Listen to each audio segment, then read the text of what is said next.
नशे की गिरफ्त। बारिश की वह रात कुछ अलग थी। हर गली की दीवारें गीली थीं और सड़कें सुनसान। लेकिन उसी शहर के एक कोने में, जहां लोग अपने बच्चों को जाने से मना करते थे, 4 लड़के अपनी जिंदगी की सबसे बड़ी गलती करने जा रहे थे। राहुल, करण, विशाल और समीर, ये चारों बचपन के दोस्त थे।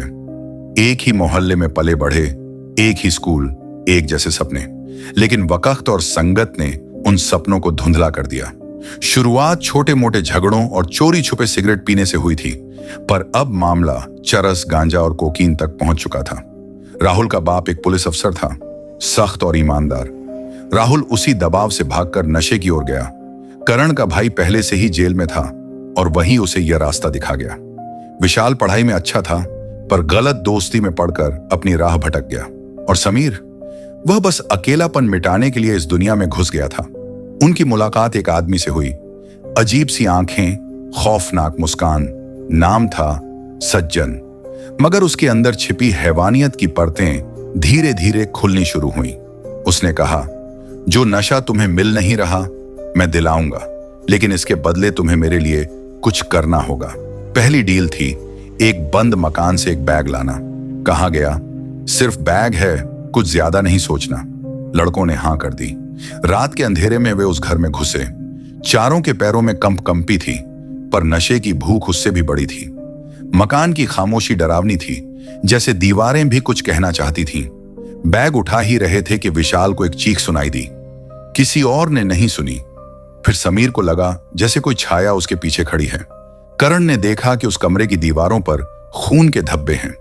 राहुल बोला, ये सब वहम है, चलो निकलते हैं। बैग लेकर वे बाहर निकले और सीधे सज्जन के पास पहुंचे। सज्जन ने बिना कुछ पूछे बैग लिया और बदले में उन्हें सफेद पाउडर से भरा एक पैकेट दिया। उस रात उन्होंने जो लिया वह उनकी रूह में उतर गया। वे हंसते रहे, नाचते रहे, पर सुबह उठे तो पता चला विशाल की आंखों से खून बह रहा है। समीर की जुबान जड़ हो चुकी थी। करण को हर इंसान भूत नजर आने लगा और राहुल को लगा जैसे वह मर चुका है, लेकिन उसका शरीर जिंदा है। डर ने अब उनकी नींदें चुरा ली। नशा अब राहत नहीं, सजा बन चुका था, पर वे चाहकर भी निकल नहीं पा रहे थे। एक रात समीर लापता हो गया। पुलिस ने बताया, उसकी लाश रेलवे ट्रैक के पास मिली है। चेहरे पर ऐसा डर था जैसे उसने मौत से भी भयानक कुछ देखा हो। करण पागल खाने पहुंच गया। हर दीवार पर वही सज्जन उसे दिखाई देता। विशाल की आंखें हमेशा के लिए चली गईं। और राहुल, वह अपने ही बाप के सामने गिरफ्तार हुआ। उसके घर से वही सफेद पाउडर बरामद हुआ। लेकिन कहानी यहीं खत्म नहीं होती। पुलिस जब सज्जन की तलाश में गई तो पता चला ऐसा कोई आदमी कभी उस शहर में रहा ही नहीं। न कोई रिकॉर्ड, न कोई पहचान। सीसीटीवी में उसकी तस्वीरें हर बार धुंधली पाई गईं। और उस बंद मकान का सच, वह मकान 20 साल पहले एक ड्रग डीलर का था, जिसने खुद को उस घर में फांसी लगा ली थी। और उसके बाद वहां जो भी गया, जिंदा नहीं लौटा। राहुल अब जेल में है, पर हर रात वह चीख उठता है, सज्जन आ रहा है, नशा मांग रहा है। लोग कहते हैं कुछ नशे शौक नहीं, शाप बन जाते हैं। और जब एक बार उस अंधेरे में कदम रखो तो बाहर सिर्फ मौत होती है, या उससे भी बुरा। कहानी आगे जारी है। नशे की गिरफ्त, अंतिम सौदा। सीमा की रहस्यमयी मौत के बाद वह केस बंद कर दिया गया। लेकिन शहर में एक नई लहर फैल गई। युवा लड़कों की गुमशुदगी। हर महीने 1 या 2 लड़के लापता हो जाते। पुलिस के पास कोई सुराग नहीं था, पर हर बार एक बात कॉमन होती, वो लड़के नशे की लत में थे। उधर विशाल ने अपनी आंखें तो खो दी थीं, लेकिन अब वह समझ चुका था कि इस सब का राज नशे में नहीं, उस सज्जन में है। उसने तय किया कि वह उस शैतान का अंत करेगा, चाहे अपनी जान देकर ही क्यों ना हो। विशाल ने राहुल को जेल में चिट्ठी भेजी। वो अब हमारे जैसे औरों को ढूंढ रहा है। अगर मैं मर भी जाऊं तो इसे खत्म करना होगा।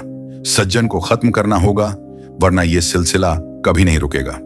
राहुल ने चिट्ठी पढ़ी और उसी रात उसकी कोठरी में आग लग गई। अगली सुबह सिर्फ राख मिली, लेकिन दीवार पर एक वाक्य जला नहीं था। मैं जा रहा हूं उसे लेने, सज्जन मैं आ रहा हूं। उसी रात एक पुराने ड्रग अड्डे पर विशाल पहुंचा। वो अड्डा जहां सज्जन आखिरी बार देखा गया था। चारों ओर अंधेरा, टूटी बोतलों की गंध और हवा में एक सड़ांध, जैसे आत्माएं सड़ रही हों। विशाल ने जेब से एक पवित्र ताबीज निकाला, जो उसके बाबा ने उसे बचपन में दिया था। कहा था, कभी असली बुराई दिखे तो इसे खोलना। अचानक एक आवाज आई, तू देख नहीं सकता फिर भी आया है? वाह, हिम्मत है तुझमें। वही था सज्जन, वही परछाई, वही आवाज, वही शैतान। विशाल ने कहा, मैं खुद को खत्म करने आया हूं, पर तुझे भी ले जाने। सज्जन हंसा, मैं कोई इंसान नहीं जो मर जाऊं। मैं एक लत हूं, एक ख्वाहिश जो जितना मिटती है उतनी बढ़ती है। विशाल ने ताबीज खोला में उसके अंदर एक तेज नीली रोशनी निकली जो पूरे कमरे में फैल गई। सज्जन चीखने लगा, तूने क्या किया? ये मुझे जला रही है। पर तभी राहुल की आत्मा वहां प्रकट हुई, राख के धुएं से बनी हुई। मैं अधूरा मर गया था, अब मैं तुझे अधूरा बनाऊंगा। राहुल और विशाल दोनों ने अपनी आत्माओं की ताकत से सज्जन को उस ताबीज में बंद कर दिया। वो चीखता रहा, तड़पता रहा, तुम मुझे नहीं मार सकते, मैं हर नशे में जिंदा हूं, हर लालच में। और फिर सन्नाटा। सुबह पुलिस को उस अड्डे में सिर्फ एक ताबीज मिला, जलता हुआ लेकिन ठंडा, जैसे उसमें कुछ था जो अब भी धड़क रहा था। विशाल का शरीर मृत मिला, लेकिन चेहरे पर एक सुकून था। सालों बीत गए, उस शहर ने खुद को फिर से संवार लिया था। पुराने ड्रग अड्डे अब मॉल बन चुके थे, मोहल्लों की गलियां रंग बिरंगी हो चुकी थीं। लोग कहते थे वो सब अब बीते कल की बातें हैं, लेकिन बुराई कभी खत्म नहीं होती, वो बस रूप बदलती है। अब कहानी शुरू होती है आर्यन से, एक होशियार, शांत और अकेला लड़का। उसने हाल ही में कॉलेज में दाखिला लिया था। उसकी मां सीमा, वही पत्रकार जो वर्षों पहले भूतिया मकान में मारी गई थी। आर्यन को कभी उसकी मौत की असली वजह नहीं बताई गई, बस कहा गया एक एक्सीडेंट था। आर्यन के पास एक पुराना ट्रंक था जो उसकी मां का था। एक दिन उसने उसे खोला और वहां मिली एक चिट्ठी, उसकी मां की लिखी हुई। अगर कभी तुम्हें लगे कि कोई तुम्हें देख रहा है, अगर कोई आवाज रात में तुम्हें पुकारे, तो याद रखना सज्जन खत्म नहीं हुआ है, वह बस इंतजार कर रहा है एक नए रास्ते से लौटने का। उसी ट्रंक में एक और चीज थी, वह ताबीज, काला, भारी, और अब उसमें से धुआं निकल रहा था। उसी रात आर्यन को सपना आया, एक खाली सड़क, उसके सामने 4 लोग खड़े थे, राहुल, कर्ण, विशाल और समीर, और उनके पीछे एक परछाई, वही सज्जन। पर इस बार उसके चेहरे पर मां का चेहरा चढ़ा हुआ था। मैं अब सिर्फ नशा नहीं, अब मैं तुम्हारे खून में हूं। आर्यन की आंख खुली, उसके माथे पर पसीना और ताबीज जल रहा था। उसने समझ लिया कि यह कोई सपना नहीं था, यह चेतावनी थी। अगले दिन कॉलेज में उसे एक लड़का मिला, नाम था वेदांत। बेहद मिलनसार, लेकिन आंखों में कुछ अजीब था, जैसे वो जानता है कि आर्यन कौन है।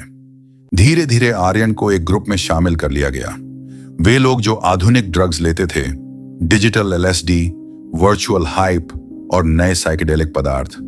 पर उसे नहीं पता था यह सब सिर्फ एक बहाना था। वेदांत कोई और नहीं, उसी सज्जन की आत्मा थी जो अब इंसानी रूप में वापस आया था। एक दिन नशे की हालत में आर्यन के सामने उसकी मां की आत्मा आई। बेटा, सज्जन अब शरीर में है, उसे वही ताबीज रोक सकता है, पर तुझे इसकी कीमत चुकानी होगी। आर्यन ने ताबीज लिया और वेदांत को एक पार्टी में अकेले बुलाया। पार्टी की लाइट्स बंद थीं, धुआं भरा था। वेदांत बोला, अब तुझे भी मेरे जैसा बनना होगा। लेकिन आर्यन ने कहा, मैं तेरी लत नहीं बनूंगा, मैं तुझे तेरी कब्र में भेजूंगा। ताबीज जैसे ही आर्यन ने खोला, जमीन कांपने लगी। सारे नशे करने वाले लोग बेहोश हो गए और वेदांत चीखने लगा, तू मुझे मार नहीं सकता, तू भी मेरी नस्ल का है अब। आर्यन ने अपनी हथेली काटकर खून ताबीज पर गिराया। एक बलिदान, एक सौदा। रोशनी फटी, चीख गूंजी और सब कुछ शांत हो गया। सुबह पुलिस को पार्टी हॉल खाली मिला, पर फर्श पर सिर्फ एक चीज थी, एक चिट्ठी। मां, मैंने उसे खत्म कर दिया, अब मैं तुझसे मिलने आ रहा हूं। और वही ताबीज अब काले की जगह सफेद हो चुका था। शांत, लेकिन अंत। हर साल उसी दिन उसी कॉलेज में एक स्टूडेंट अचानक लापता हो जाता है और CVC में एक धुंधली छाया दिखाई देती है। लंबा कद, मुस्कान और ताबीज उसकी जेब में। कहानी खत्म नहीं हुई। नशा अब आदत नहीं, वंश बन चुका है। आर्यन के बलिदान के बाद शहर में सब कुछ सामान्य लगने लगा था। कॉलेज ने पार्टी हॉल बंद कर दिया और उस घटना को एक दुर्घटना मानकर फाइलें बंद कर दी गईं। लेकिन डर की असली कहानी तो अब शुरू होनी थी। कहते हैं जिस रात आर्यन ने सज्जन को हराया था, उसके ठीक 13 दिन बाद कॉलेज के पास एक नए छात्रावास में अजीब घटनाएं होने लगी। एक छात्र अभय हर रात डरावने सपने देखने लगा। सपनों में वो किसी अंधेरे कमरे में होता, चारों तरफ धुआं और कोई फुसफुसाता, मैं तुझसे दूर नहीं गया, अब तू मेरा रास्ता है। अभय की आंखें हर सुबह सूजी हुई, लाल और थकी हुई होती, जैसे वो रात भर सोया ही ना हो। उसके दोस्त इमरान, नील और जग्गी ने शुरू में मजाक उड़ाया, लेकिन धीरे धीरे उन्हें भी वैसी ही आवाजें सुनाई देने लगी। फिर एक रात चारों दोस्तों ने वही तावीज देखा, जो अब सफेद था और अभय के बैग में खुद ब खुद आया था। तावीज अब बदल चुका था। उसमें से नीली रोशनी नहीं, बल्कि एक ठंडी हवा निकलती थी, जैसे कोई अंदर से सांसें ले रहा हो। उस रात चारों ने मजाक में नशा किया, कुछ नया जो एक अनजान लड़के ने दिया था। उस लड़के का नाम था सज्जन कुमार। अगली सुबह जग्गी गायब था। उसके बिस्तर पर लिखा था, मैं वापस आ गया हूं, लेकिन इस बार अकेला नहीं। अभय समझ चुका था कि वो किसी आम लत में नहीं फंसे। ये तावीज अब एक खुला दरवाजा बन चुका है, आत्माओं के लिए, पाप के लिए और सज्जन के लिए। उसने कॉलेज की लाइब्रेरी में पुरानी फाइलें खंगालनी शुरू की, जहां उसे मिली सीमा, विशाल और आर्यन की रिपोर्ट्स। हर केस में एक चीज कॉमन थी, तावीज प्लस आत्मा प्लस बलिदान। अब सज्जन हर पीढ़ी में लौट रहा था, पर इस बार वो सिर्फ डराने नहीं, रहने आया था। अभय ने तय किया कि वो इस बार इसे जड़ से खत्म करेगा। उसने बाकी 2 दोस्तों को इकट्ठा किया और एक प्लान बनाया, तावीज को लेकर उस जगह जाना जहां पहली बार सज्जन की आत्मा को बांधा गया था, पुराना स्कूल का अड्डा। जैसे ही वो तीनों वहां पहुंचे, दरवाजा अपने आप खुल गया। अंदर 4 लाशें झूल रही थीं, पुरानी सड़ी गली पर आंखें खुली थीं, और उनमें से एक की आंखें अभय से मिल रही थीं। वो आर्यन था। आर्यन की आत्मा धीरे से बोली, मैं तुझे बचाने नहीं आया, मैं तुझे समझाने आया हूं। इस तावीज को तब तक कोई नहीं रोक सकता जब तक कोई इसका वाहक बनकर खुद को बलिदान न दे। अभय ने कांपते हुए तावीज उठाया और कहा, मैं तैयार हूं, पर इस बार कोई वापसी नहीं होगी। अचानक अड्डा कांपने लगा, दीवारों से खून बहने लगा और चारों तरफ अंधकार छा गया। सज्जन चीखता हुआ सामने आया, तेरा बलिदान मुझे और ताकत देगा, लेकिन